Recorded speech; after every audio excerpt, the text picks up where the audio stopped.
With the overall asylum backlog, I think at the same time as the 92 was about 131,000.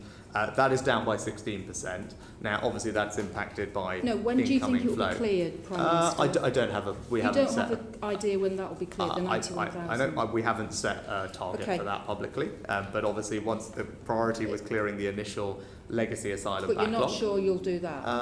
Okay.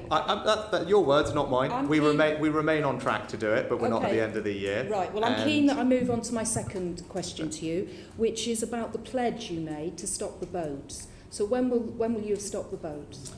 What's the date for that? Well, the first thing to say is we have made progress, and that is that the numbers this year are down by a third. Which is considerable progress. They're still the second highest on record, though, aren't they, this year? They are, for the first ever time, down.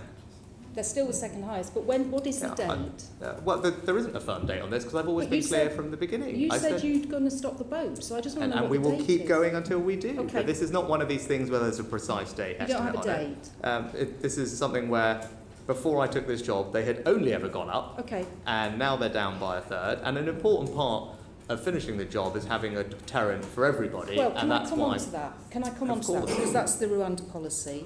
So you've said that you want to see planes take off by the spring to Rwanda. That's one of the things you've said. Now, I understand that no airline is willing to actually contract with government to remove people to Rwanda because of reputational damage. Is that correct? There isn't an airline that you've got lined up to remove people? I think we are, in terms of timing, I'd say I want to get flights off as soon as practically possible. You need some planes to do that. We do, but we also need to be able to pass the legislation through Parliament first. Right, but on the plane point, which I'm asking you specifically about, do you have an airline that's ready to go? I'm confident we will have the ability to send people to Rwanda. But you don't have an airline.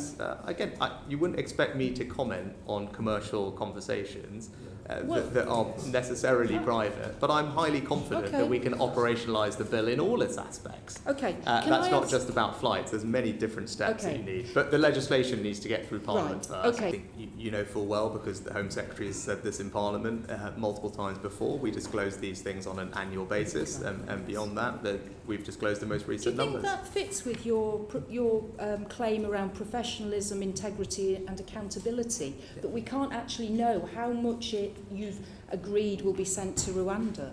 I said it's absolutely right for what are commercially sensitive negotiations, that there is a degree of ability for the government to negotiate these things and then provide the appropriate level of transparency to Parliament, which it's doing on an annual basis.